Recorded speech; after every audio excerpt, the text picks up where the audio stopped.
All right, Joseph. So why did you start saving? I started saving mainly because I wanted to have a fund that I could essentially use, in case of emergency.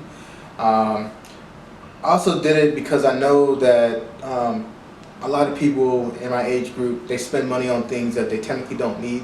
And I found that quite alarming, through my observations and, being in college and seeing people spend money on clothing and cars and all this kind of stuff that wasn't like a necessity of daily life. So then really, the primary purpose was in case of emergency.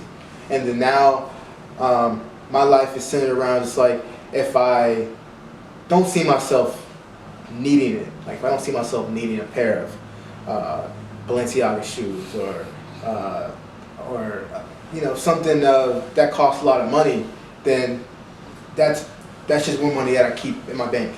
And I think that's very important is finding a balance between like what you don't, what you do need. Because I think people get lost in that desire to impress people, and that could cause one to go broke. It's something that a lot of people do.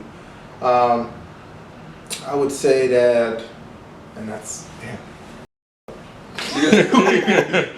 Keep going. So is there any other question that you wanted to pose? Of what you make, how much do you think you save? Oh. And how did you get to that point?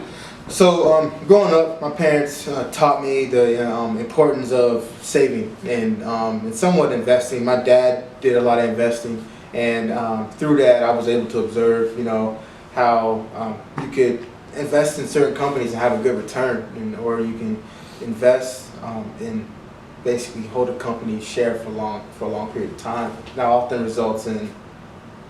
Break it down in as simple college student terms as you can, because right now you're speaking pretty like two financially literate people.